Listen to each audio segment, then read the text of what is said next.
Ladies and gentlemen, it is a great honor to receive this award tonight, named for my dear friend and colleague, Thomas Szasz. As Thomas Szasz wrote years ago, the only true political virtue is obedience to authority, and the only true political sin is independence.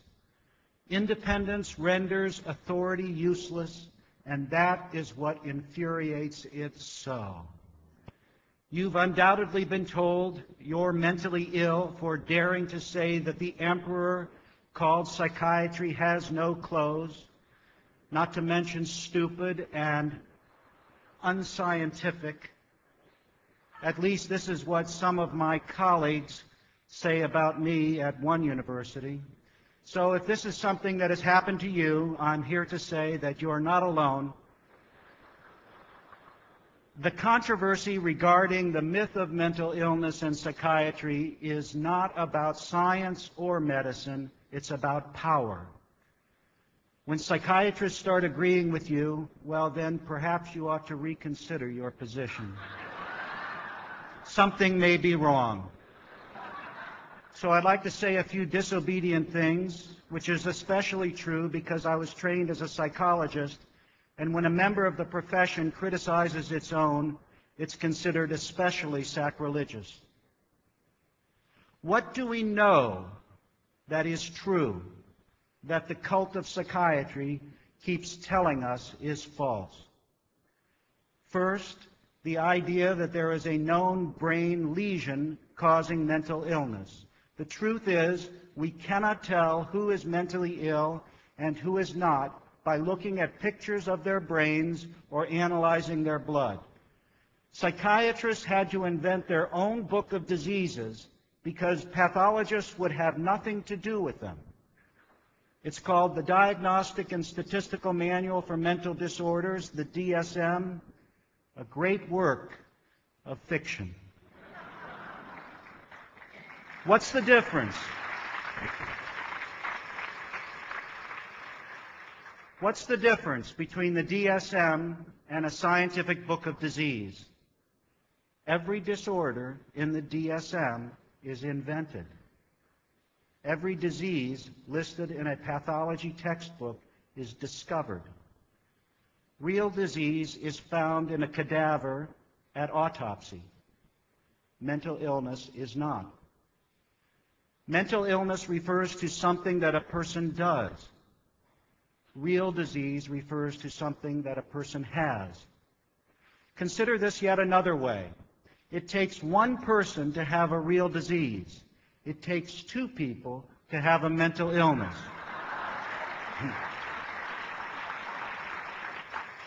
If you're alone on an island, you could develop a real disease like cancer or heart disease, but you cannot develop a mental illness such as hyperactivity or schizophrenia.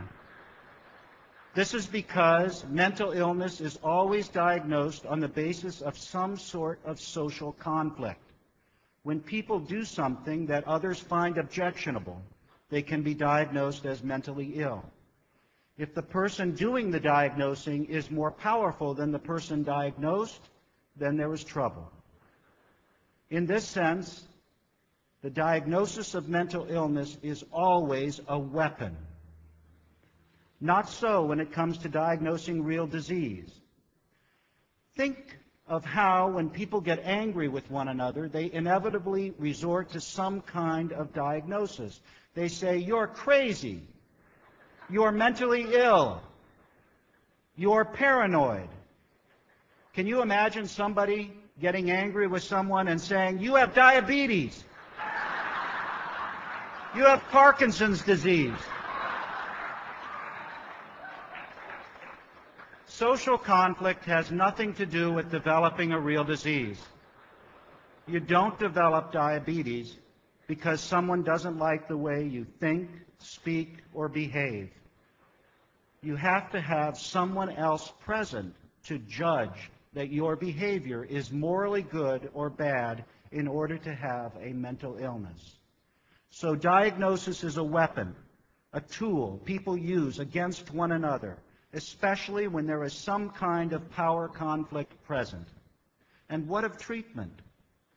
Treatment for mental illness is punishment. Look at our criminal justice system. When someone commits a crime and a psychiatrist is in the courtroom, a defendant may go to a mental institution instead of a prison. Can you imagine a judge saying, "I sentence you to treatment for your cancer"? I submit to you that psychiatric treatment is worse than prison. For in prison, they don't judge how long people should be deprived of liberty on the basis of what they think about themselves and the world. In a mental institution, of course, this is the case. If you don't think about yourself and the world correctly, you'll be punished longer.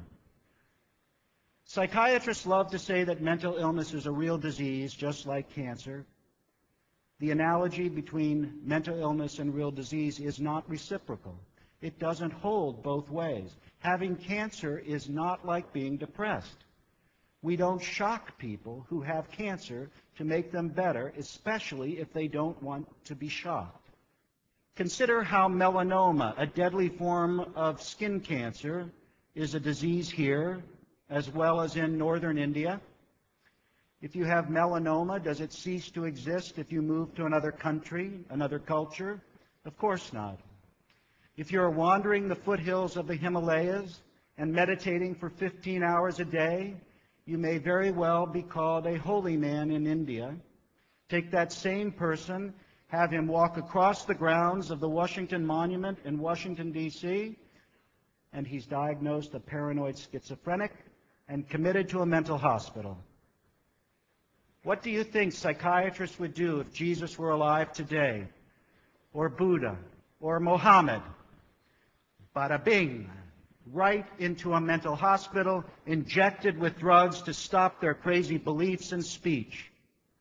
Psychiatrists today are the true grand inquisitors. They would crucify the holy men and women of yesterday in an instant. My father was sent from Nazi Germany to America in 1933 when he was about 15 years old. From the time he was sent out of Germany by his family because he was a Jew until his dying day 5 years ago, he had nightmares that the Nazis were persecuting him. He fought against them his whole life, awake and asleep. I used to ask him, "Dad, what were people thinking in Germany back then? What were they thinking when they saw the Nazis parading about?" And he used to say, "Nobody took them seriously. Nobody believed they could ever have the power to do what they did. We laughed at them." Now, while I encourage you to laugh in the face of those psychiatrists who argue that 2 + 2 doesn't equal 4, know, too, that we must also take them seriously, especially when it comes to the harm they have done to people in the name of helping them. For if we do not, history will repeat itself. We are building a resistance to the psychiatric Gestapo. The Citizens Commission on Human Rights is an important partner in the fight for liberty and justice. That is why we are here tonight, and that is why we will be together tomorrow. Thank you.